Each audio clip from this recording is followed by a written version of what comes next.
Hello guys, so this will be my match preview for the game against West Ham this weekend, and we've just had Slot's press conference earlier on today, so we'll talk about what he mentioned in the presser. I'll show you my starting 11, and then I might actually just chuck in the financial stuff at the end of this video as well, just so if you're interested in what money Liverpool made in the last financial year, they've actually released their accounts today, so stick around for that as well if you're interested. So anyway, make sure you hit the like button, subscribe, and hype, and leave comments down below. I want your score predictions and also your starting 11s down below, guys. So,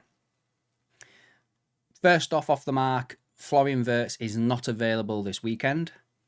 Jeremy Frimpong is available this weekend. And now, just some quotes from Slot. He says that we are not so focused on other teams. We are focused on ourselves. We need to win a lot of games because our competitors for the Champions League places are very good teams as well. We have to win a lot. It's not so much about points, gaps, but we are aware of the table.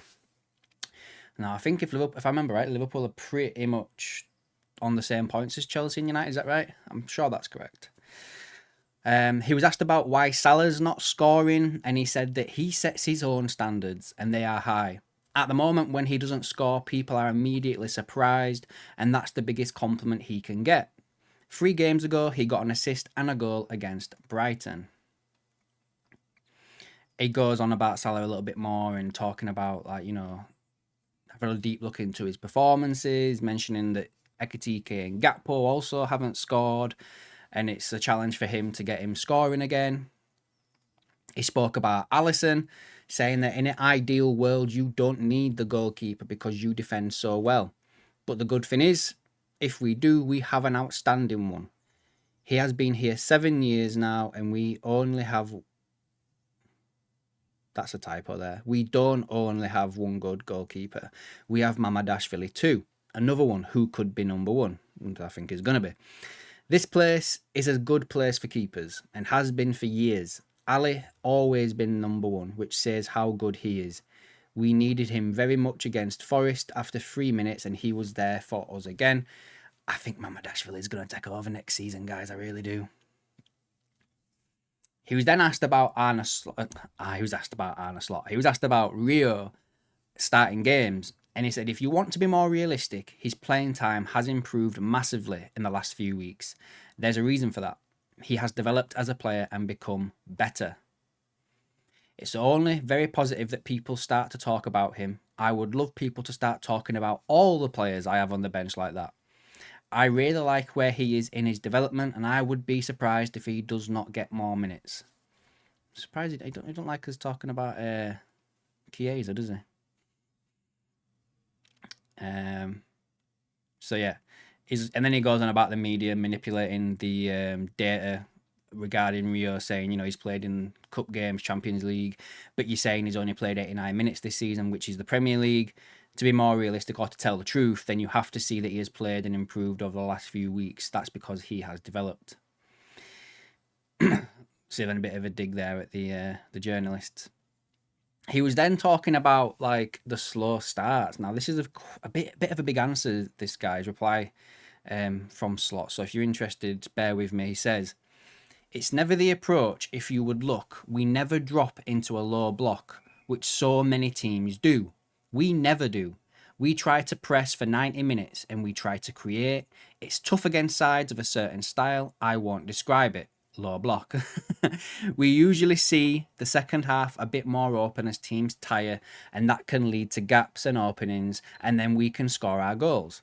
It's never down to our approach. We see many times at Anfield, when I had to play at Anfield, I would 100% ask my players to slow the game down and get the fans not behind the team. Take your time, slow the fans down. That is what other teams do, which is fair. So it's on us to find the moments to create. It's harder to do when the other team is totally fit. That's just a bit of word salad for me, guys, in all fairness. He then obviously talks about Ekitike's heading ability. Apparently there's going to be some more quotes that come out tonight.